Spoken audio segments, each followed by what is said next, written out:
Qui veut vous tuer et pourquoi? Vous avez dénombré 5, il y en a beaucoup plus. Il y en a beaucoup plus, c'est ce qui est peut-être dévoilé. Tous les jours, il y a des gens qui cherchent coûte que coûte à ce que nous on ne soit pas là.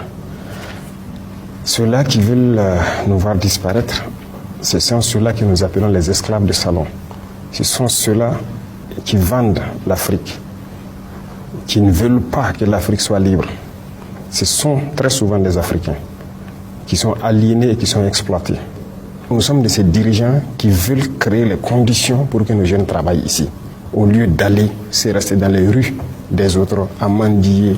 Et très souvent, il y en a qui arrivent à des comportements pas en tout cas sains dans vos sociétés là-bas. Nous ne voulons pas voir ça. L'Africain n'est pas un sous-homme. Mais dans ce même cadre, les pays qui nous colonisent, qui veulent nous voir dans l'esclavage, qui veulent nous maintenir, ont leurs suppôts ici, leurs valets locaux, leurs répondants. Et ces gens sont prêts à tout pour nous voir éliminés. Et voilà malheureusement le contexte de l'Afrique. Et ces individus, tous les jours que Dieu fait, lorsque nous sommes vivants, ils ne sont pas contents. Et donc c'est un combat permanent et continuel. Qui sont les impérialistes? Les impérialistes, il n'y a pas un visage qu'on peut coller. C'est une mentalité. Ce n'est pas une question de couleur de peau. Je le disais tout de suite. Les peuples européens nous soutiennent beaucoup. Beaucoup de dirigeants européens nous soutiennent même d'ailleurs. J'ai entendu donc notamment un de vos dirigeants qui depuis longtemps sonnait la sonnette d'alarme, qui a dit que le fait que la France exploite l'Afrique avec son franc CFA et tout crée ces vagues de migration vers les pays européens, notamment vers l'Italie. Elle a parfaitement raison. C'est la situation comme ça. Donc, vous voyez que c'est en Europe, mais tout le monde ne comprend pas la chose de la même façon. Donc l'impérialisme, c'est l'individu qui veut dominer l'autre, qui veut maintenir l'autre dans l'esclavage, qui opprime les autres.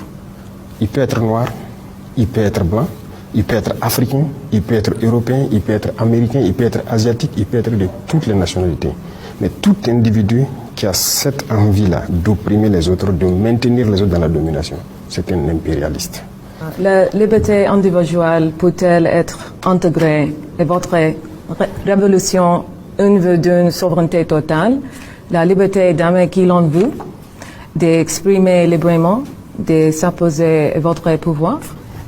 Ah oui, voilà quelque chose, vous avez très bien fait d'être venu, c'est bien. Quelque chose que les médias mainstream, ce qu'on appelle, passent le temps à mentir en Europe, comme si ici, les gens se promenaient avec des haches et des gourdins. Lorsque tu ouvres la bouche, on te frappe. C'est faux, hein? Il y a la liberté. Chacun est libre de dire ce qu'il veut, de donner son opinion et tout. Même sur nos chaînes de télé, vous voyez des gens qui donnent leur opinion. Mais la liberté a ses limites. Par exemple, nous sommes un pays en guerre. Nous n'allons pas permettre à qui que ce soit de démoraliser nos troupes pendant qu'ils sont sur le champ de bataille. Ça, nous n'allons pas permettre. Nous n'allons pas permettre aux valets locaux de l'impérialisme qui sont parmi nous de vouloir saboter notre lutte pour ramener notre pays entre les griffes de ces impérialistes-là. La liberté d'un individu, comme on l'a dit, ça s'arrête là où la liberté de l'autre commence. Sinon, vous n'avez pas une société. Autant vous êtes libre de dire ce que vous voulez, lui aussi il est libre de dire ce qu'il veut. Et quand vous commencez à chacun à dire ce qu'il veut, ça finit par quoi? La bagarre. Est-ce qu'on s'assoit, on laisse notre société aller dans le déclin? Non. Même ceux-là qui disent qu'il y a liberté d'expression, il n'y a pas de liberté en réalité. Alors, nous prenons les Français, les autorités françaises, pour ne pas mélanger avec la population française. Est-ce qu'il y a la liberté d'expression en France? Il n'y en a pas. Si vous ne vous alignez pas dans l'idéologie des autorités, on vous chasse sur le plateau télé, il y a des journalistes qu'on chasse, ou bien on a vu Alain Foucault, dernièrement les Claudicia, qui ont été chassés des RFI. Ce sont des journalistes, non? Qui ont vécu des décennies dans la radio. Pourquoi on les chasse? Leur opinion. Donc il n'y a pas de liberté d'expression là-bas même. Regardez aujourd'hui les guerres qui se passent. Est-ce que vous êtes fou en tant que journaliste, aller faire un certain reportage, ça ne va jamais passer. Quand la guerre Russie-Ukraine a commencé, on a cherché beaucoup de médias russes en France. C'est ça la liberté d'expression? Non. Chaque liberté a ses limites. Quand les paysans, les gilets jaunes et autres sont sortis, on les a bien tabassés. Ils ont voulu exprimer leur opinion pour dire à l'État, il faut une certaine politique pour que nous aussi nous puissions vivre. Nous, ici, nous, on prend soin de nos paysans. Non, nos paysans n'ont jamais marché quand on les a tabassés.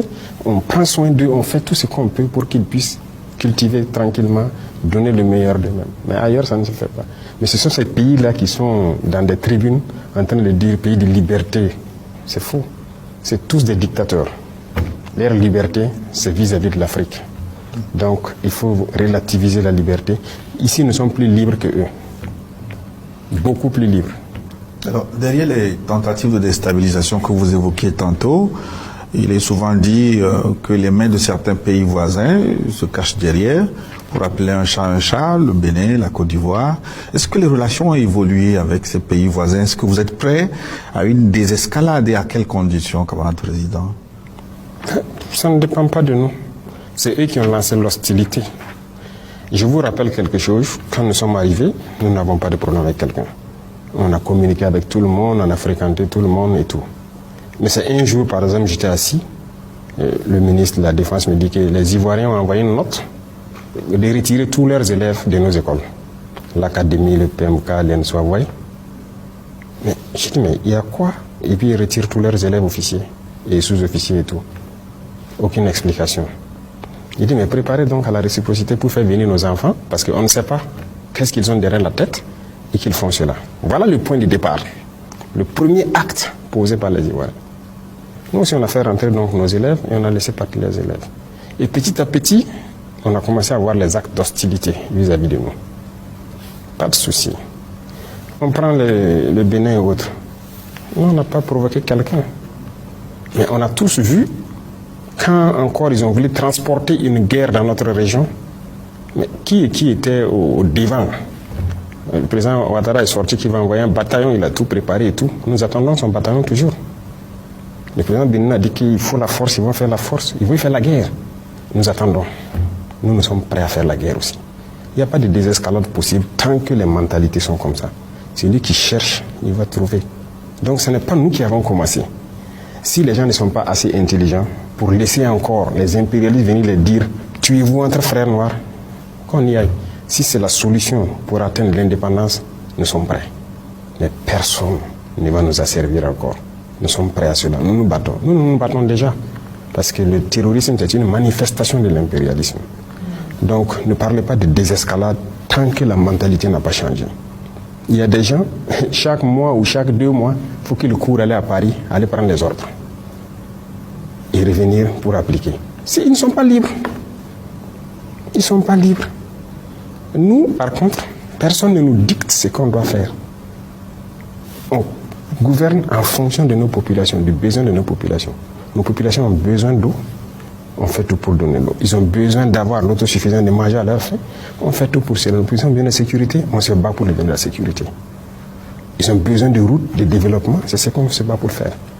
Mais nous ne partons pas chez quelqu'un, aller prendre des ordres, il faut donner le marché de route à telle entreprise, donne tel truc à telle entreprise ou quoi. Ce sont des esclaves en fait. Et eux, tant qu'ils seront dans cette mentalité, oubliez les désescalades. Au contraire, ça va aller de mal en pis. Tant qu'ils seront dans cet esprit. Voilà ce que je peux dire. Il est droit